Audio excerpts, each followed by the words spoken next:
Quand je serai grande, je serai hôtesse de l'air. Eh bien moi, je serai docteur. Et vous, de quoi rêviez-vous enfant ?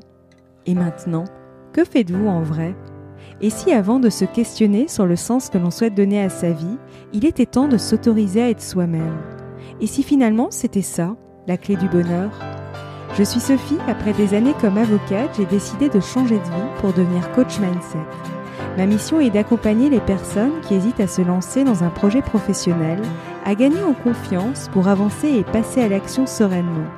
Chaque jeudi, je partage avec vous, seul ou avec mes invités, des conseils et des réflexions pour mieux vous connaître, faire évoluer vos croyances limitantes et développer votre confiance et estime de soi. Si ces thématiques vous intéressent, je vous invite à vous abonner. Entre contrariétés du quotidien, tensions et conflits, les émotions qui nous traversent sont parfois désagréables à vivre. Or, nos émotions sont à l'origine de nos pensées. Comment avoir des pensées positives si l'on est triste ou en colère ? Comment avancer sereinement si l'on rumine ou ressasse les mêmes histoires dans sa tête ? Avez-vous déjà entendu parler de l'Ho'oponopono ? C'est une pratique ancestrale hawaïenne pour non seulement se faire du bien à soi, mais aussi faire du bien aux autres. Pour en parler, j'ai le plaisir de recevoir Saverio Tomasella, docteur en psychologie, psychanalyste, chercheur, auteur de nombreux ouvrages et créateur de la Journée mondiale de la sensibilité, qui a lieu chaque année le 13 janvier.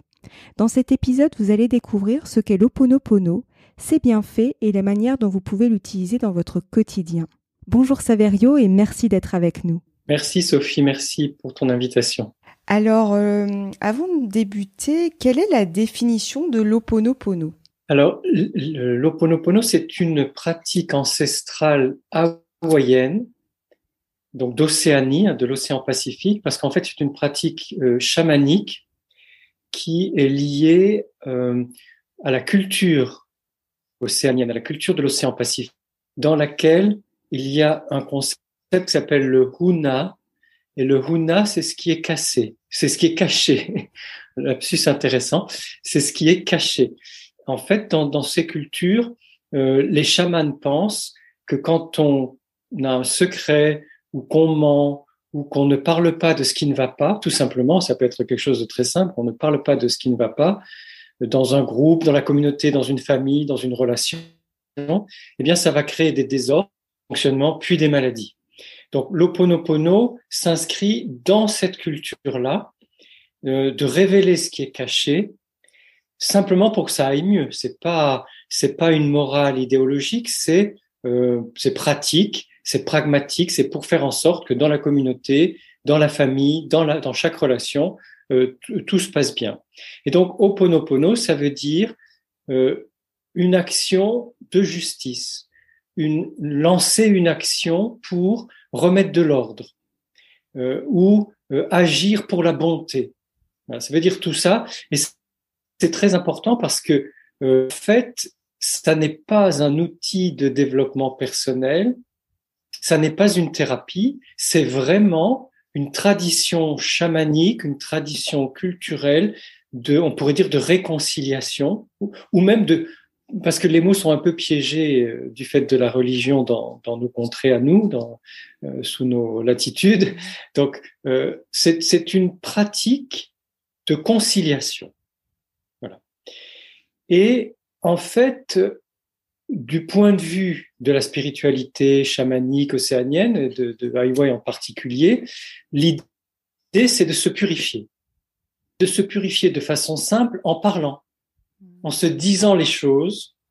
C'est pour ça que pendant longtemps, jusqu'en 1976, c'était un rituel chamanique où quand il y avait des maladies ou des conflits dans les familles, on appelait un chaman qui faisait venir toute la famille et à ce moment-là, on vivait ce rituel de pacification, ce rituel de purification et de conciliation. L'idée de l'Ho'oponopono, c'est vraiment de nettoyer, d'harmoniser, de libérer et de faire en sorte de pouvoir vivre ensemble de façon harmonieuse et pacifiée. Alors, ce qui va plus loin dans cette idée de huna, de Ho'oponopono, c'est que certains sentiments comme la colère, la culpabilité, la rancune, rancœur, le ressentiment nous rendent mal. Et que donc, si il y a une médiation qui permet à chacune et à chacun de reconnaître ses torts ou de reconnaître ses blessures, de dire voilà, ce que tu as dit m'a fait du mal, ou ce que je t'ai dit t'a fait du mal, reconnaître, je reconnais que j'ai été maladroit ou que j'ai été pris dans quelque chose qui m'a dépassé et que je t'ai fait mal. Cette reconnaissance des torts et des erreurs, alors on parle pas de faute, on parle pas de péché, hein, c'est vraiment des égarements, des moments où on n'a pas où on s'est tu, tout simplement, où on n'a pas reconnu ce qui s'était passé. Eh bien, le fait de le remettre au jour, de le mettre dans la lumière et de le partager, de le reconnaître ensemble, va permettre à la communauté, à la famille ou à la relation de repartir sur de bonnes bases. Et comment pratique-t-on l'Ho'oponopono ? Alors, la pratique jusqu'en 1976, elle était rituelle et chamanique, et en Océanie, hein, dans les îles de l'océan Pacifique, il continue à y avoir des rituels chamaniques dans ce sens-là. À partir de 1976, il y a une chamane dont je ne pourrais pas prononcer le nom parce que son nom est long et compliqué, mais c'est une chamane qui s'est dit qu'elle allait moderniser l'Ho'oponopono pour en faire une pratique qui puisse être quotidienne et personnelle. Et à ce moment-là, on peut le faire seul. C'est-à-dire qu'on n'a pas besoin d'appeler un chaman, pas forcément dans la famille. On peut le faire aussi avec sa famille, avec ses proches, avec quelqu'un dans une relation. Et cette chamane a proposé de mettre en place cette pratique pour chaque personne. Alors, c'est une pratique qui s'appuie sur quatre piliers ou 4 orientations ou 4 directions qui sont la bienveillance envers l'autre, envers soi-même, ou envers soi-même, envers l'autre, la bienveillance ou la pacification, la conciliation, la gratitude et l'amour. Donc, je répète que c'est très important, la bienveillance, la paix, la gratitude et l'amour. Et si je le dis comme ça avant de vous donner les mots consacrés aujourd'hui par l'Ho'oponopono, c'est parce que je pense qu'il y a une perdition de sens et de puissance de cette pratique du fait des traductions de l'hawaïen à l'américain, donc l'anglais américain, et traduction de l'anglais vers le français. Et que, en se disant bien qu'on est dans des mouvements de bienveillance, dans des mouvements de paix, dans des mouvements de gratitude, dans des mouvements d'amour, ou même dans des dons de bienveillance et d'empathie, des dons de paix, des dons de gratitude, des dons d'amour, je crois qu'on est beaucoup plus fidèle à la puissance ancestrale de cette pratique ou océanique, je ne sais pas comment on dit, qu'avec, vous allez voir, les mots qu'on peut dire en anglais et en français. Alors, qu'est-ce que ça donne ? Et l'ordre n'a pas d'importance, parce que j'entends aussi parfois des personnes qui disent que l'ordre a de l'importance en France. Non, l'ordre n'a pas d'importance, c'est l'intention qui compte, c'est le processus de conciliation en soi-même ou avec les autres qui va permettre la pratique de l'Ho'oponopono. Donc, on peut le dire dans l'ordre conscience de son intuition, de ce qu'on sent dans le moment. Je t'aime, je suis désolé, s'il te plaît, pardonne-moi, merci. Et on peut entendre dans un autre ordre qui correspond à d'autres circonstances, d'autres situations, je suis désolé, s'il te plaît, pardonne-moi, merci. Donc, merci de m'avoir pardonné, ou merci de m'écouter, merci de m'entendre, je t'aime. Et pour la pratique de l'Ho'oponopono, il y a quelque chose de très important à savoir, c'est qu'à Hawaï, il y a eu un psychiatre à la fin du XXe siècle qui, connaissant bien la tradition de l'Ho'oponopono, a décidé de soigner ses patients, donc des malades, on va dire mentaux, même si la désignation n'est pas belle du tout, mais des personnes qui ont des troubles psychiques, avec cette méthode. Et comment a-t-il fait ? Parce que ça, c'est un point très important de la méthode. C'est que l'Ho'oponopono ne prétend pas changer l'autre, ne cherche pas à changer l'autre, n'attend même pas que l'autre change. L'Ho'oponopono propose quelque chose par rapport à soi-même. Si je me libère, si je me purifie, si je m'apaise, ou si je prends conscience de quelque chose et que je me transforme, forcément, comme tout est interrelié dans nos nos émotions, nos sentiments, la spiritualité qu'on peut vivre d'une façon ou d'une autre. Si je change moi-même par rapport à quelqu'un ou par rapport à une situation, la situation où cette personne va vivre une transformation grâce à ma transformation. C'est comme ça. C'est pas que nous avons du pouvoir, c'est que tout simplement nous sommes tous interreliés de façon, on va dire évidente, mais aussi subtile. Et donc ce psychiatre sur l'île de Hawaï pendant des années avait décidé qu'il ne recevrait plus ses patients en consultation. Il les verrait dans la journée en discutant avec eux ou pendant des activités mais qu'il n'allait plus faire de thérapie directe en recevant les patients à son cabinet, dans son bureau, mais qu'il allait prendre un temps chaque jour, qui était à peu près 1 heure, donc le temps d'une séance, on va dire. Il ouvre le dossier du patient, il lit l'histoire ou tout ce que les infirmiers et les infirmières ont pu mettre dans ce dossier, il se met en compassion et en empathie avec le patient, puis il pratique le rituel de l'Ho'oponopono pour lui-même et par rapport à ce patient. Il faisait ça, donc il choisissait un certain nombre de dossiers par jour pour pouvoir consacrer à peu près 1 heure à chaque patient dans cette pratique-là. Et il a constaté au fil des jours que les patients allaient de mieux en mieux, que certains pouvaient sortir de l'hôpital psychiatrique. Donc ça, c'est une révolution dans la pratique de la médecine psychiatrique, puisqu'on ne va pas chercher à changer le patient qui ne va pas bien ou qui a des troubles psychiatriques, mais on va mettre en place ce rituel qui s'avère être puissant à partir du moment où on le fait avec le cœur, avec des mots justes, et ça va changer quelque chose, y compris chez la personne qui ne va pas bien. Donc tout ça est important à savoir pour que la pratique qu'on va choisir, elle peut être pour soi, elle peut être pour un enfant qui va pas bien à ce moment-là, ou un parent qui va pas bien, ou un frère, une sœur, un ami, etc., une personne de la famille, un collègue. Mais ça peut être aussi pour l'entreprise qui dysfonctionne, si c'est un moment où il y a des conflits dans l'entreprise ou quelque chose qui nous semble ne pas se passer comme on le souhaiterait, comme on trouverait que ce serait mieux que ça se passe, ou si on constate tout simplement que c'est pas assez humain ou pas assez fluide ou pas assez, la communication n'est pas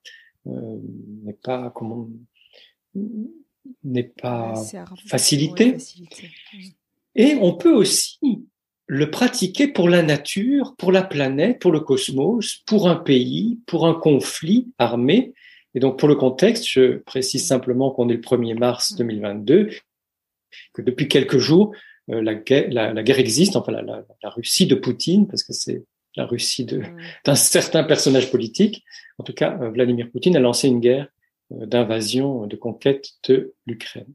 Que donc, on peut même pratiquer l'Ho'oponopono à un niveau global.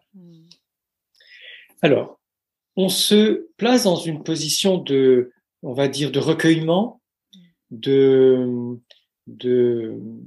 méditation au sens large. Hein. On n'est pas obligé de méditer de façon... On se pose quelque part dans un endroit calme. On peut fermer les yeux, respirer profondément, se mettre dans un état de calme qui va être propice à la pratique de l'Ho'oponopono. Puis, on choisit dans quel but, avec quelle intention on va mettre en place ces 4 étapes de l'Ho'oponopono. Et ça peut être simple.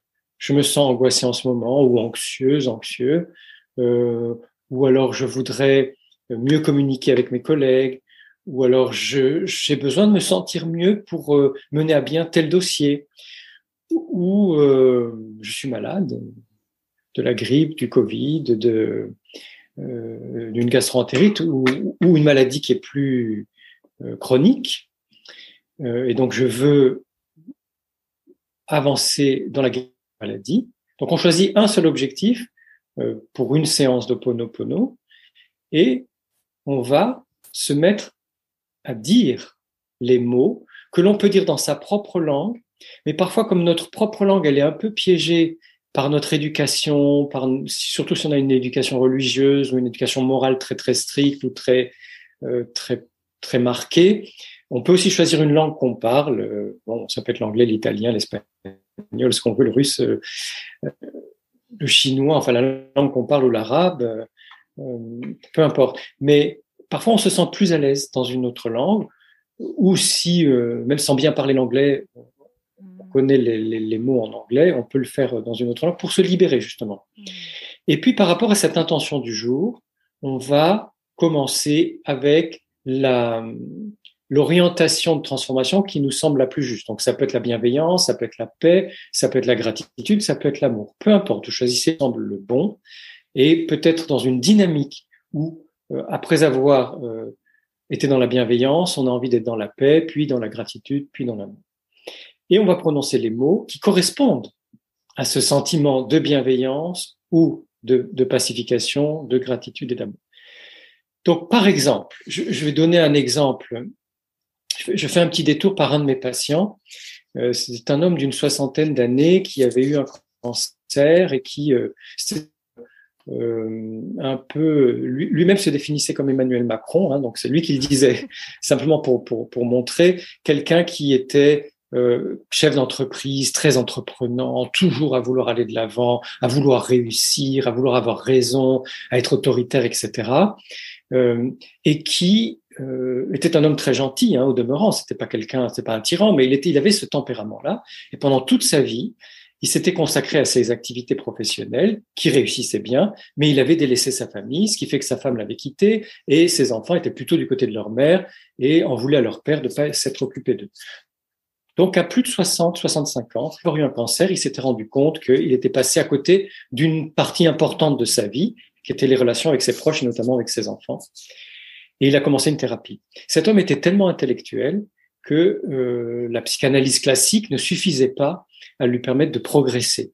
Donc, je lui ai proposé de la relaxation, puis on a fait de la méthode Vitose, puis je lui ai proposé un des outils que j'utilise en thérapie, qui est le dessin tout en couleur de la main non directrice. Pour lui, c'était la main gauche. Et il s'était fait un cahier où de séance en séance, il dessinait selon des thèmes qu'on choisissait à la fin de chaque séance. Et un jour, par rapport à cette douleur qu'il avait de ne pas être en relation avec ses parents, avec ses enfants, pardon, il avait aussi une relation difficile avec ses parents, mais ses parents étaient morts. Un jour, dans sa tristesse de ne pas d'avoir une bonne relation avec ses enfants, je lui ai dit, mais pourquoi vous ne pratiqueriez pas Ho'oponopono? Et qu'est-ce que c'est? Donc on en a parlé. Et ça l'a touché. Et cet homme extrêmement rationnel, ingénieur, qui ne faisait les choses que parce que c'était prouvé, etc., s'est laissé toucher par cette méthode ancestrale, par cette pratique ancestrale, qui demande simplement d'être dans le cœur. Et il a écrit une lettre, il a 4 enfants. 2 ou 3 filles et 1 ou 2 garçons, je sais plus. Je sais qu'il y avait au moins 2 filles et au moins un garçon. Il a écrit une longue lettre à chacun de ses enfants, en suivant les étapes de l'Ho'oponopono. Je te demande pardon, je suis désolé, s'il te plaît, pardonne-moi, merci, je t'aime, merci pour tout ce que tu as fait dans ta vie, pour moi, etc. Ou, voilà, je t'admire et je t'aime. Il a écrit une longue lettre sincère à chacun de ses enfants. Et je peux vous assurer que les séances qui ont suivi, dans les mois qui ont suivi, parce que chaque enfant réagit à son rythme, ont été une espèce de festival de joie, de festival de conciliation, de festival d'amour. Et cet homme a retrouvé complètement ses 4 enfants dans des relations qui sont aujourd'hui de très, très belles relations. Et là, je me suis dit que vraiment, l'Ho'oponopono avait une puissance de retrouvailles, de remise en lien des personnes qui s'aiment mais ne se le disent pas ou ne se le disent plus, qui est assez fabuleuse. Donc ça, c'est une idée. On peut écrire à quelqu'un, ou on peut lui téléphoner, hein, ou on peut prendre rendez-vous en disant tiens, je t'invite au restaurant, puis en parler à cette occasion-là. Je sais que moi-même, je le pratique comme ça aussi avec mes enfants. Dès que je sens que quelque chose peut coincer dans la relation, je me dis j'ai pas besoin d'avoir raison, pas besoin de dire que je leur dire je suis désolé, pardonne-moi, merci, je t'aime. Ou alors, comme je le disais au tout début, on le fait seul, dans un moment méditatif ou contemplatif, par rapport à un objectif qu'on a, et on est dans le ressenti. C'est-à-dire que si c'est par rapport à une collègue ou un collègue avec qui on a des difficultés de communication ou des difficultés de coopération, on nous a demandé de faire un dossier avec quelqu'un, mais on s'entend pas très très bien avec cette personne, eh bien, on peut dire je suis désolé de ne pas réussir à travailler avec toi. C'est-à-dire c'est pas oh c'est un sale caractère alors je peux pas travailler avec toi. C'est je suis désolé moi avec mes compétences, mes capacités, mes limites, je suis désolé de ne pas réussir mieux à travailler avec toi. Et on le dit soit à la personne directement, soit chez soi à haute voix dans un moment tranquille.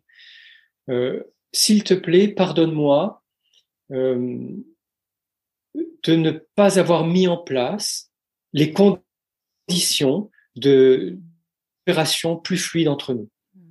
Parce que parfois, on s'entend pas bien avec quelqu'un et on se dit qu'on a des bonnes raisons parce que c'est quelqu'un qui est plus ou moins caractériel ou autoritaire ou pas très sympa avec nous, qui nous a fait des coups vaches, etc. Mais néanmoins, même si ça c'est vrai, néanmoins, on aurait pu mettre en place des conditions qui facilitent le travail avec cette personne. Donc, on l'a pas fait. Alors, s'il te plaît, pardonne-moi de pas avoir mis en place des conditions qui faciliteraient ou qui faciliteront la communication entre nous et la coopération entre nous. Je te remercie d'avoir déjà commencé à travailler sur ce dossier, d'avoir proposé des idées que je n'ai pas acceptées au début. C'était peut-être un peu d'ego de ma part, mais finalement, je reconnais que ces idées sont bonnes et je te remercie de les avoir proposées et d'avoir commencé à les mettre en place.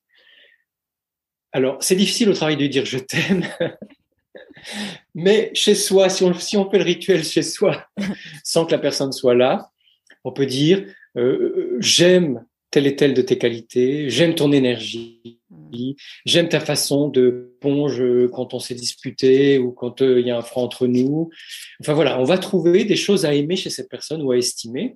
Et si on le dit à la personne, soit on peut dire j'aime tes qualités ou j'aime ce que tu as mis en place, et je t'aime malgré les conflits qu'il y a entre nous, malgré les différends qu'il y a entre nous, soit on va le dire avec des mots plus atténués pour nous occidentaux, j'estime, j'admire, je trouve formidable. C'est-à-dire qu'on va dire l'amour au sens large, hein, on va dire d'autres mots, mais l'intention et l'énergie vont être dans le sens de l'amour, donc ça va porter ses fruits. Voilà en gros les différentes façons de pratiquer le Ho'oponopono pour nous occidentaux. Ce qui me vient juste, c'est vraiment cette importance en fait de l'intention. En fait, tout est dans l'intention qu'on y met. Donc c'est vraiment important en fait quand on se lance, j'allais dire, dans la pratique de ce rituel. Enfin, je dis rituel, oui, on peut dire rituel de justement de poser vraiment une intention qui soit claire. Et ce qui me vient aussi, c'est ce côté pur, tu vois, oui. Sans attente. Voilà. C'est ça, oui. Je cherchais le terme, c'est ça, sans attente. Oui, oui, parce que tu as tout à fait raison, hein, les Hawaïens parlent de purification spirituelle de la relation. Ouais. Et c'est pas dans le sens d'un puritanisme religieux, d'une pureté morale, c'est vraiment, comme tu dis, cette pureté, cette naïveté, cette ingénuité qui nous rend finalement à notre élan vital premier, à notre spontanéité dans la relation, au fait que c'est nettoyé, que c'est libéré, c'est fluide. Donc cette purification, cette pureté, oui, ça me semble très important, et notamment d'être sans attente, comme tu le dis, pour que on cherche à transformer la relation vers du mieux, à faciliter la communication. Donc, on a fait ensemble un module sur la communication non violente. Ça va vraiment dans le même sens. Et la communication non violente, c'est une découverte occidentale du XXe siècle. L'Ho'oponopono, qui est une pratique spirituelle traditionnelle qui existe depuis des millénaires, a été redécouverte dans les années 70, mise au goût du jour pour les Occidentaux, au même moment que la communication non violente. Donc on voit bien qu'il y a chez nous un désir de trouver des façons de pacifier nos relations, de fluidifier la communication, de nous ouvrir et finalement de nous libérer de tout ce qui pourrait être ressentiment, rancune, rancœur, tout ce qui, bien sûr qu'on peut avoir souffert dans des situations conflictuelles ou de malentendus ou d'incompréhension, mais on a ce désir d'aller de l'avant et de faire en sorte que les relations puissent continuer en se libérant de ce qui nous a fait, que nous avons fait à l'encontre des autres et qui les a fait souffrir.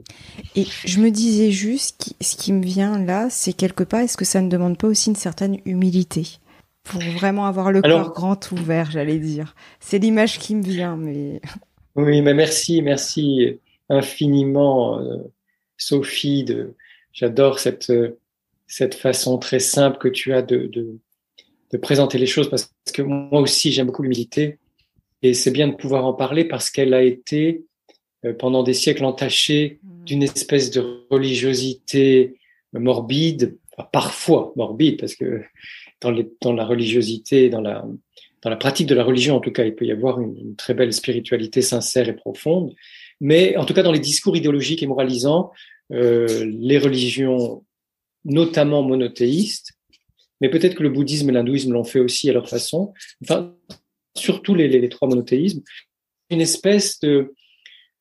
En tout cas, on dévoyait l'humilité et ça allait vers l'obéissance, vers la soumission, vers quelque chose de la mortification, de la pénitence, etc. Ce qui fait qu'on est devenu allergique. On a eu des réactions vitales par rapport à tout ça, et c'est tant mieux, c'est très sain. Et ça s'est mélangé avec les mots, avec des mots justes comme simplicité, humilité. Alors que l'humilité, c'est être vrai de soi-même. Ouais. C'est sans prétention, sans illusion, sans fantasme. Je suis au niveau zéro. Je suis au niveau zéro de moi-même, c'est-à-dire au bon niveau. Je suis les pieds sur terre, au rez-de-chaussée, quoi. Oui, c'est ça. C'est ça. Donc, à partir du moment où je suis moi-même dans la simplicité de qui je suis vraiment, je peux être en relation sans compliquer la donne. Et l'Ho'oponopono nous amène à cette simplicité, à ce niveau zéro de la vérité de soi-même, de la profondeur de notre être. Oui, tout à fait. Et même si on en a un petit peu parlé, mais quels en sont les bienfaits finalement de l'Ho'oponopono ? Alors, ça n'est pas magique au sens occidental. On peut dire que c'est magique dans tous ces chamanismes ancestraux, dans la mesure où la magie, c'est quelque chose de très simple, que l'on fait avec le cœur, puis des effets. Des effets qui nous échappent, c'est-à-dire qu'on n'est pas tout puissant, on est aidé par le cosmos, on est aidé par les ancêtres, on est aidé par la communauté, c'est pas nous qui sommes tout puissants, et puis dans certains chamanismes, on est aidé par les esprits, qui sont les énergies de l'eau, de l'air, du feu, de la terre, des animaux et des défunts. D'ailleurs, ça me fait penser dans une conversation entre nous deux, en dehors des podcasts et des vidéos, on a parlé de l'intuition, de la médiumnité. Je fais beaucoup de recherches sur tout ça en ce moment, et je pense que ça pourrait être l'occasion qu'on parle un jour tous les deux de la médiumnité, puisque encore hier, dans un documentaire sur la communication animale, toutes les personnes que j'entends nous disent que chacune et chacun de nous, nous avons l'intuition, la médiumnité et la communication sans les mots, notamment la communication avec les animaux. C'est un don de naissance, c'est un don naturel de tous les humains. Donc là, c'est-à-dire que quand on pratique l'Ho'oponopono, qu'on l'appelle rituel ou pas, ça c'est selon les mots qu'on aime ou qu'on n'aime pas, peu importe, hein, ça va avoir des effets. Ça va avoir des effets de conscience pour soi-même, ou de conscience de ce qu'on met en jeu dans une relation. Ça va avoir après des effets de changement, même très subtil, de mon positionnement même un positionnement très fin, dans la relation. Je n'arrive pas en disant, voilà, je vais changer ma façon de faire avec toi. Non. Le fait d'avoir pratiqué l'Ho'oponopono chez soi ou avec la personne directement va faire que de toute façon, on va se situer différemment dans la situation présente et dans la dynamique de la relation et de la communication avec cette personne. Donc, ça a de toute façon des effets relationnels. Mais au-delà de ça, même si c'est pas un outil qui va permettre des guérisons directement, les miracles existent. Hein. Dans tous les domaines, que les personnes soient dans une démarche religieuse ou chamanique ou spirituelle au sens large ou thérapeutique ou autre, quand on y croit vraiment et qu'il peut passer quelque chose d'un alignement de toutes les dimensions de l'être qui fait qu'il y a des guérisons miraculeuses que la médecine parfois explique, que parfois elle n'explique pas. Et on a maintenant des études sur de très très nombreux cas qui montrent qu'il y a des guérisons sans médicaments ou des guérisons spontanées, voilà, qui sont de l'ordre du miracle. Donc l'Ho'oponopono, il est fait avec le cœur, pratiqué régulièrement et avec un autre ensemble de moyens de guérison, comme changer son alimentation, changer son rythme de vie, passer du temps dans la nature. Mais en tout cas, du point de vue relationnel, si on pacifie ses relations avec soi-même et avec les autres, ça va contribuer à la guérison. Donc, je dirais les bienfaits de l'Ho'oponopono, ils sont avant tout, à mon avis, dans la relation avec les autres et notamment la famille, où la famille peut être le creuset, ou les relations très proches, on va dire. Ça peut être les amis, la relation amoureuse, la famille, où c'est important de pouvoir dire je suis désolé, je ne t'ai pas compris, ou je t'ai pas assez écouté, pardonne-moi, j'ai parlé de façon... Ou parfois, on est sûr de nous, on dit des choses, notamment à ses enfants, et après on se dit, oulala, comment j'ai pu dire une chose pareille, comme ça manquait de tact. Et si on se le dit le lendemain, avec la nuit aidant, les prises de conscience, etc., ça va. Mais si on s'en rend compte des mois ou des années plus tard, on a vraiment intérêt à passer un coup de fil ou à envoyer un texto en disant, oh là là, je me suis rendu compte que ce jour-là, quand je t'ai dit ça, c'était vraiment très, très maladroit ou tellement peu accueillant pour toi, que je comprends que ça t'ait blessé, que ça t'ait froissé ou que ça t'ait perturbé et je te demande pardon. Donc, dans les relations très, très impliquées, effectivement, je pense que l'Ho'oponopono a une capacité assez extraordinaire de pacification et ça amène de la joie. Moi, je me souviens de ce patient, c'était un homme terne. C'est un homme qui avait très bien réussi sa vie professionnelle, mais il était terne. Et après la pratique de ses enfants, c'est devenu un homme joyeux. Un homme qui était lumineux, un homme qui, waouh, la vie est belle. C'est pas simplement je fais mon devoir, je travaille, je réussis, c'est je savoure, je vis. Et après, souvent, il avait envie d'aller voir ses enfants qui n'habitaient pas du tout dans les mêmes régions que lui. Donc, il prenait le train ou l'avion, il allait les voir, même parfois simplement pour déjeuner au restaurant, et il était heureux. Donc, je pense que ça, c'est vraiment un miracle. C'est clair. En tout cas, c'est quelque chose d'inouï. De pouvoir transformer sa vie, sa relation à ce point.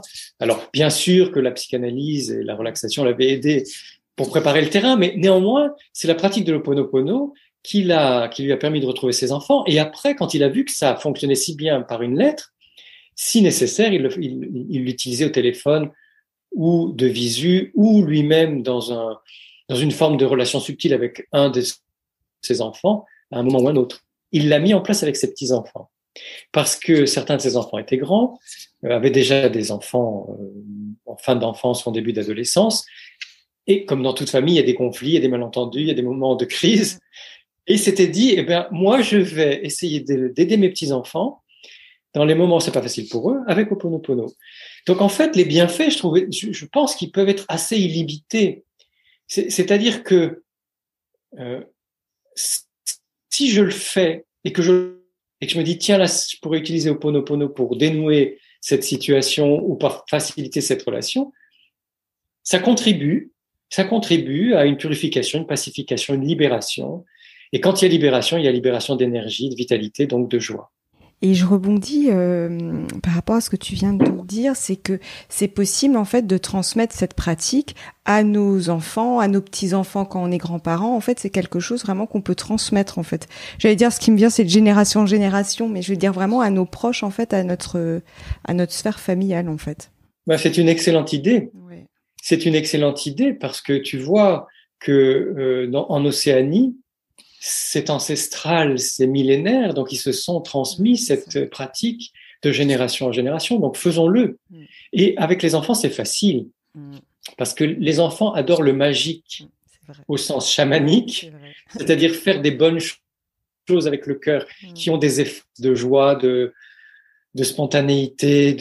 Un enfant, quand on a été maladroit avec lui, et que tout de suite on le reconnaît, en disant « Oh là là, excuse-moi, j'ai haussé la voix », c'est parce que j'étais en train de faire à manger, que je peux pas tout faire, mais j'ai rien contre toi, je t'aime, on lui fait un bisou, on lui caresse la main ou la joue, et ça y est, c'est reparti. L'enfant retrouve sa joie, son élan, son enthousiasme, et donc ça montre bien que ça, c'est ça la vraie magie. C'est-à-dire que quand on est dans le juste, dans l'intention, et qu'on fait les choses qui nous permettent d'être de nouveau dans un dialogue de cœur à cœur, dans une relation d'âme à âme, pof, la vie repart. Et ça, on peut vraiment le pratiquer avec les enfants et on leur parle des mots magiques. Parce que les enfants adorent les mots magiques. Et qu'est-ce que c'est les mots magiques? Ça va être bonjour, bien sûr, bonjour, au revoir, mais s'il te plaît, merci, excuse-moi, pardon, et je t'aime. Les mots magiques, il n'y en a pas beaucoup. Et pratique avec eux. Comme disait Françoise Zolto, il ne s'agit pas de demander aux enfants de dire s'il te plaît merci ou bonjour à la dame et au revoir monsieur. Il s'agit soi-même de le faire. Quand on entre dans un magasin, on dit bonjour. Quand on part de ce magasin, on dit au revoir. Quand le serveur nous apporte une boisson, on lui dit merci ou s'il vous plaît. Et l'enfant, nous voyant faire comme ça, se rend compte que c'est la meilleure façon de communiquer entre humains. Et donc, on va le faire naturellement. Eh bien, en parlant de la paix, puisque j'ai lancé avec d'autres des méditations tous les soirs à 20h pour envoyer de l'amour, de la lumière et de la paix en Ukraine et dans tous les pays voisins, parce qu'il y a aussi les réfugiés, puis aussi ceux qui les aident, etc. Le Dalai Lama disait récemment, il ne s'agit pas de prier, il ne s'agit pas seulement de prier pour la paix ou de méditer pour la paix, c'est très bien. Il s'agit aussi d'agir tous les jours pour la paix. C'est-à-dire que si je me pacifie dans mon cœur, dans mon être, je contribue à la paix en Ukraine. Si je me pacifie dans mes relations avec mes proches, tous mes proches, je contribue à la paix dans le monde. Si je me pacifie dans la relation avec mes collègues, je vais contribuer à la paix dans les entreprises, dans le monde du politique et donc dans le monde. Ce qui veut dire que avec les enfants, la pratique des mots magiques, je les utilise, ils les utilisent. Je pacifie ma relation avec eux, ils pacifient la relation entre eux. Pourquoi les enfants sont sadiques et cruels entre eux? C'est parce que certains adultes ou certains grands autour d'eux les sadisent, ou les punissent, ou les violentent, ou les maltraitent. Les enfants ne font pas des choses comme ça qui sortent du chapeau volontairement parce que ça les intéresse de voir. Alors, qu'il y ait des petites dans ou des pulsions qui échappent aux enfants, oui. Mais quand on met en place, moi j'ai vu, et comme je suis psychanalyste pour enfants, je l'ai vu directement quand des enfants me racontaient ce qu'ils faisaient ou quand des enfants étaient victimes de harcèlement ou de maltraitance, quand c'était eux qui me racontaient ce qui se passait. Mais je peux vous assurer que dans 100% des cas de maltraitance à l'école, au collège, au lycée, c'est parce que certains ont été maltraités par des plus grands ou ont vu des plus grands maltraiter des plus petits ou ont vu des parents ou ont été maltraités directement par des parents ou ont vu des parents maltraiter des enfants. C'est parce qu'il y a cette expérience traumatique, sidérante, fascinante, donc hypnotisante, qui imprime une identification à l'agresseur. C'est parce que les enfants sont témoins de violence qu'ils deviennent violents. Donc, si on est au contraire dans la paix, dans la pacification, dans le respect, la bienveillance, l'empathie, la compassion et l'accueil de l'enfant, les enfants vont développer leur capacité naturelle d'empathie, de compassion et de bienveillance. Et c'est vrai que je rebondirais juste par rapport à ce que tu viens de nous partager. Moi, quand j'étais avocate, je faisais des gardes à vue et je me souviens, j'avais eu un enfant, oui, il avait 13 ans et il avait un casier judiciaire déjà long. Enfin voilà, il y avait des lignes et des lignes. Et justement, lors de notre échange, il me dit « Mais pourquoi je respecterais les gens puisque moi-même, j'ai pas été respectée ?» Et je me rappelle que cette phrase, elle avait résonné en moi et je me suis dit « Mais c'est triste parce que je le comprends en fait. » Et du coup, il avait la haine vraiment contre la société, contre les règles, contre tout ça. Mais en fait, il me disait à la maison, en fait, on me frappait, ma mère me frappait, mon père, je crois qu'il lui mettait des mégots, il lui écrasait les mégots sur son corps. Enfin, c'était horrible. Et il avait une haine et je me disais, mais ça vient effectivement. Enfin, on peut pas lui demander, en fait, j'allais dire, d'être respectueux d'autrui s'il a pas été respecté en tant qu'enfant. Donc, c'est vrai que ça, je me souviens, ça m'avait heurté. J'étais sortie de là, ça m'avait assez, remué. Mais, Merci, Sophie, parce que ce témoignage qui est bouleversant, il est tellement vrai. Ouais. Il est tellement vrai et tellement vrai dans chaque situation d'enfant et d'adolescent, de mineurs en prison, de mineurs qui ont des difficultés et qui sont placés dans des instituts, des enfants qui n'ont pas été respectés. C'est ça. Et moi, c'est ce que je dis dans l'éducation des enfants, avant même de parler de bienveillance, avant même de parler d'amour, parce qu'il y a des parents qui sont pas capables d'amour et c'est comme ça parce qu'ils ont aussi une histoire Exactement. Qui est lourde. Oui, tout à fait. Mais avant même de parler d'amour ou de bienveillance, parlons de respect. Respectons chaque enfant depuis son arrivée sur Terre respectons chaque enfant, montrons-lui à quel point elle est respectable, un être humain respectable. Parce que c'est ça aussi qui est... Moi, je pense que c'est complètement lié à l'Ho'oponopono. Je pense, et à ce que dit le Dalai Lama sur la paix, c'est-à-dire que si on veut que l'Ho'oponopono fonctionne ou produise des effets bénéfiques, si on veut que nos méditations ou nos prières produisent des effets bénéfiques, c'est important que à chaque instant, et ça prend parfois une petite seconde de plus par rapport à nos pulsions ou nos conditionnements ou des idées qui nous ont été inculquées, par exemple sur la revanche, la vengeance, etc. Tout ça est complètement faux en fait. Prenons cette microseconde qui nous permet à chaque instant d'être dans le respect. Je respecte ce qui m'arrive, ce que je ressens, ce dont j'ai besoin. Et à partir du moment où je fais ça, je vais respecter ce dont l'autre, et surtout l'enfant, le mineur, celui qui n'est pas encore autonome juridiquement, ce dont l'enfant a besoin, ce qu'il est en train de ressentir, ce qu'il est en train de vivre, ce qu'il dit, ce qu'il pense, parce que c'est un être humain unique, légitime, qui a autant de valeur qu'un adulte. Et si nous respectons tous les enfants de la Terre, le visage de la Terre changera. Et ça peut se faire en quelques minutes, en quelques heures. C'est une décision à prendre. À partir de maintenant, je me respecte et je respecte tout être vivant sur cette planète. Tout à fait. Donc, merci pour ton témoignage. Merci à toi pour tes mots, parce que il résonne en tout cas beaucoup. Et même si on en a un petit peu parlé, mais dans quel cas l'Ho'oponopono peut-il nous être utile dans notre quotidien ? Je crois que c'est comme la méditation ou la contemplation ou la prière, parce que je suis vraiment très désireux de respecter les différences, les différences d'une personne à l'autre, les singularités de chacune et chacun. On a fait aussi un podcast, merci de m'avoir posé des questions sur la singularité. Je crois que c'est pareil que ce genre de pratique de disponibilité intérieure. Je peux méditer en faisant la vaisselle, en attendant le bus. Je peux méditer dans toutes sortes de circonstances. Et c'est ce que je fais. Quand je dis ça, c'est que je le fais vraiment. De même que je peux prier. Bien sûr, je prie le matin et le soir parce que c'est des moments où on se pose. Mais ça peut m'arriver de prier dans la journée quand je sens que j'ai besoin d'une intention au cosmos ou à la source, au divin, on dit ce qu'on veut, ou à la vie. Et bien c'est pareil pour le Ho'oponopono. C'est-à-dire qu'à partir d'un certain moment, quand on en devient familier et que on n'a même pas besoin d'être convaincu que ça marche, de simplement, avec un cœur d'enfant, pratiquer le Ho'oponopono, et un jour on verra que ça a des effets bénéfiques, eh bien ce cœur d'enfant fait que spontanément, dans certaines circonstances, on va se mettre à le pratiquer. Et encore une fois, peu importe les mots, peu importe l'ordre des séquences, ça va se faire naturellement.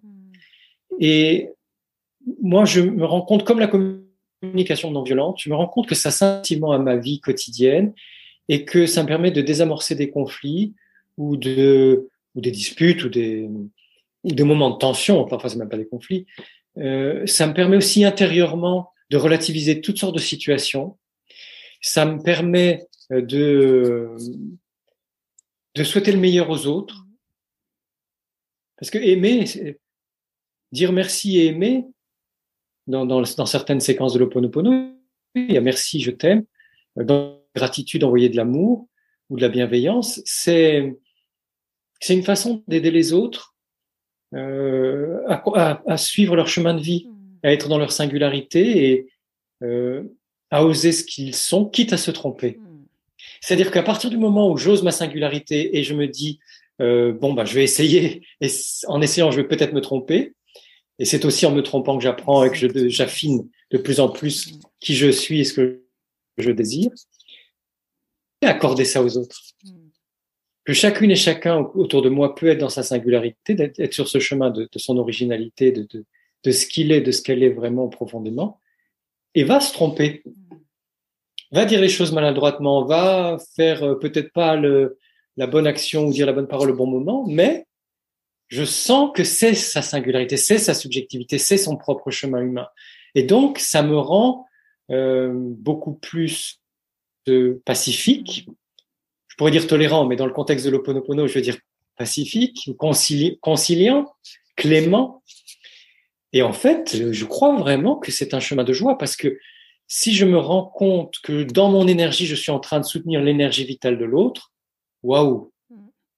Si, et je reviens au respect, si chacune et chacun de nous sommes dans le soutien de l'énergie vitale de l'autre, qui est le respect fondamental, je soutiens l'énergie vitale de l'autre. Waouh, je peux vous assurer que ça donne beaucoup d'énergie autour de soi. C'est clair, ouais, exactement. Ouais. Et quel serait ton mot de la fin pour clôturer notre échange?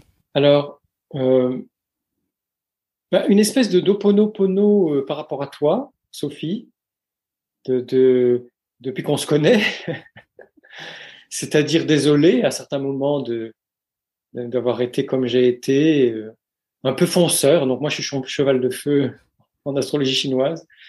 Donc j'ai un côté fonceur et donc désolé pour ce côté fonceur parce que par moments je te demandais des choses et je respectais pas ton rythme. Donc pardon, voilà, je te demande pardon de pas avoir été dans l'accueil de ta singularité, de ton tact, de ta délicatesse, de ta finesse, de ta féminité. Et voilà, j'essaye dans notre relation d'accueillir toutes ces si belles, si merveilleuses qualités que tu as. Merci. Alors là, je n'ai que des merci à t'adresser et tellement sincère depuis qu'on se connaît, depuis ce premier podcast, la mini-série Les Chemins du Cœur ou Le Chemin du Cœur. Parce que vraiment, je le disais encore à Pascaline Michon, hein, qui a le podcast à fleur de peau. Je lui parlais de toi il y a quelques jours en lui disant, mais avec Sophie, c'est merveilleux parce que j'ai enfin un espace de parole dans lequel je peux être moi-même, je peux être dans ma singularité. Et pour moi, c'est merveilleux. C'est un des plus beaux cadeaux. Alors, il y a mes enfants qui sont des très beaux cadeaux dans ma vie.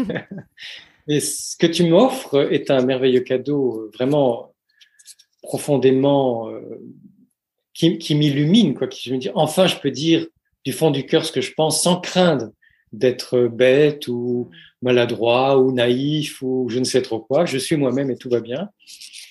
Et je t'aime, oui, d'amitié, dans la reconnaissance, la gratitude de tout ce qu'on vit ensemble, de ce programme que tu montes, de pouvoir y participer. Oui, je t'aime et j'aime ça et j'admire ce que tu fais et je suis tellement, tellement heureux d'y participer. Donc voilà. Et de pouvoir, j'avais pas prévu, hein. Je suis très touchée, je n'ai plus de mots là. De pouvoir vivre en direct le Ho'oponopono pour montrer à quel point c'est simple. À quel point c'est simple, à quel point il s'agit d'être sincère, il suffit d'être authentique et que ça marche parce que ça me fait chaud au cœur et que maintenant ça va dans tout mon corps et au-delà de mon corps. Ça prouve à quel point c'est merveilleux et c'est efficace, quoi. C'est puissant. En tout cas, et dernier mot de la fin. Un immense merci. Enfin, je suis vraiment, je te dis plus de mots. Oui, pardon. Merci à toi. Et dernier mot de la fin qui concerne, j'ai envie de dire nos amis, nos sœurs et frères d'Ukraine. Et moi, je suis vraiment un pacifiste convaincu, donc je suis complètement contre la guerre, toute forme de guerre. Et néanmoins, j'accueille dans mon cœur ce qui se passe là-bas, autant du côté de ceux qui combattent et qui ont choisi le combat, que du côté de ceux qui fuient et qui ont choisi de préserver la vie, de préserver leurs enfants, leurs proches et qui partent dans d'autres pays et qui ont besoin d'être accueillis.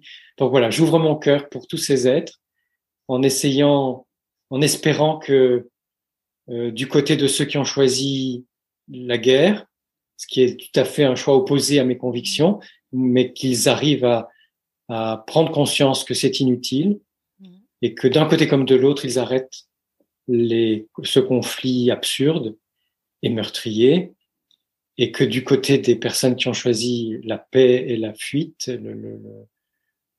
la vie avec d'autres dans d'autres pays, dans d'autres circonstances, et bien que ensemble, ce soit une occasion pour créer du nouveau, pour créer de l'humanité plus forte, pour créer de la solidarité, pour créer une planète qui soit Ho'oponopono, qui soit dans la bienveillance, la paix, la gratitude et l'amour. Voilà. Donc un immense merci. Merci à toi. Sophie. Et je rebondirai juste sur quelque chose. Je me dis, et c'est notamment par rapport aux personnes qui vont suivre cette vidéo, que finalement, c'est ça aussi, participer à justement, j'ai toujours cet effet domino qui me vient, où je me dis finalement, le fait de mettre de la conscience sur déjà soi et de travailler sur soi pour justement être dans ce processus d'évolution personnelle, fera aussi qu'on sera plus respectueux du coup les uns des autres, et ça fera un effet domino, et finalement chacun à notre niveau en fait, on participe à répandre un peu cette paix qu'on ressent qu'on va finir par ressentir à l'intérieur de soi et qui va se répandre à l'extérieur. Et du coup,